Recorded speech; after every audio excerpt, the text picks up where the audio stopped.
So Workhorse reported earnings this morning for Q2 2020 and it left investors underwhelmed, with the stock selling off near 5% after results came out. They reported Q2 net loss of $131.3 million and missed on revenue estimates by $190,000, which is pretty staggering considering the revenue for the quarter was only $91,900. Anyways, from the actual earnings release, here are the top highlights.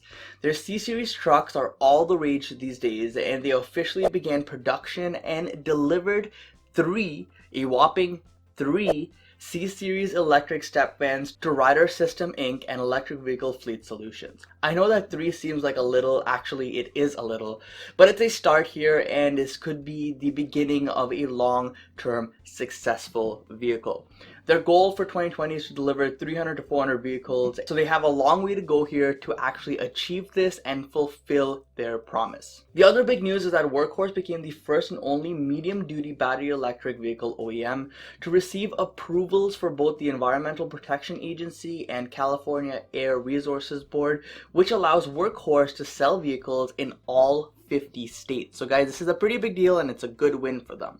What I like about Workhorse is how they break down their achievements here over the last 3 months.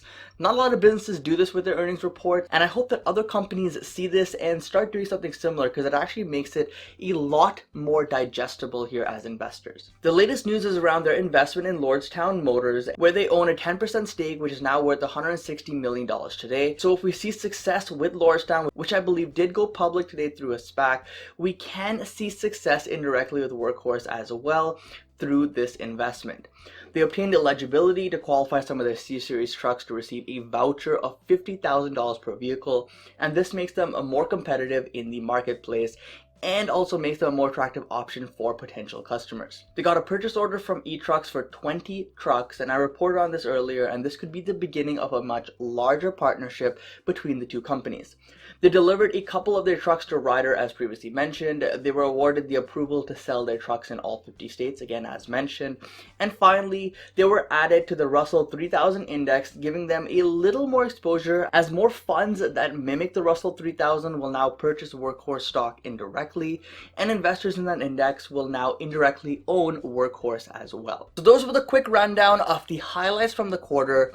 Some exciting news, nothing too great, but now let's move on to the financials to see how the balance sheet and the income statement sits here today after this quarter. In the quarter, they had $91,000 in sales versus $5,500 in sales a year ago.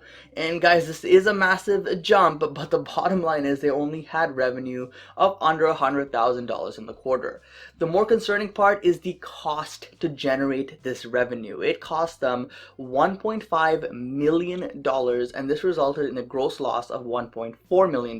This compares to last year where they lost $924,000, but guys, whether you lose $900,000 or $1.4 million, it's still a lot of money to burn in one quarter with such low revenues. Their expenses also ballooned, $5.5 million in total expenses in the quarter, but the big one was the interest expense of $124 million in the quarter, and all of this added up to $131 million in losses for the quarter, which is quite staggering. Now, the interest expense should be alarming. It definitely stood out to me, and the CEO did address this in their earnings, stating that the increase of interest expense was almost exclusively due to the change in fair value to their convertible note and the mark-to-market adjustment for non-dilutive warrants issued to a lender. So in other words, he's trying to say that it isn't as alarming as it appears here because these gap adjustments are non-cash and primarily dependent on the underlying stock components of financial instruments.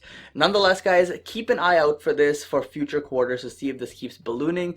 Right now, it's not as big of a concern as it may appear initially when we look at the numbers, but if things do get out of hand here, this is a liability that we need to make note of. Now, looking at their assets, they hold $26.2 million in cash and total current assets of $35.2 million, so it has increased year over year.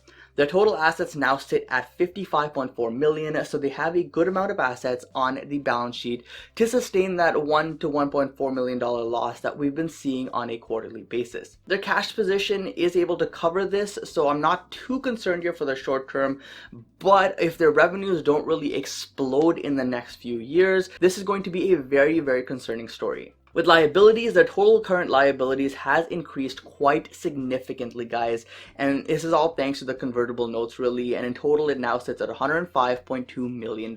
So I would say really their balance sheet not looking too great here because of these new liabilities added, and although they have cash sustained quarterly losses, they can't really keep up at this rate where they keep increasing liabilities significantly, where their assets don't increase as quickly. Now, I've said this before, and I believe that the success of Workhorse really depends on that USPS contract.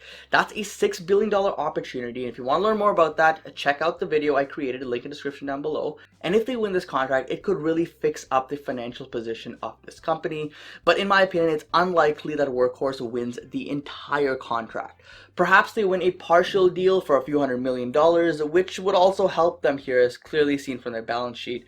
But regardless, they do need some sort of win with USPS to sustain this business over the long term. Let's be real, if it wasn't for the USPS deal, most investors would not be interested in Workhorse at all. This would be kind of a stock that everyone just bashes on because their balance sheet does not look that great. Their outlook does not look that great. They don't have a whole lot going on for the company apart from the potential of winning that USPS deal. So guys, if you're an investor in Workhorse, let me know in the comment section down below what you thought on this earnings call. Was it just kind of a meh, it was an okay earnings, but I'm just excited about the USPS contract? Or was it a, hold on, this company has everything riding on this USPS deal.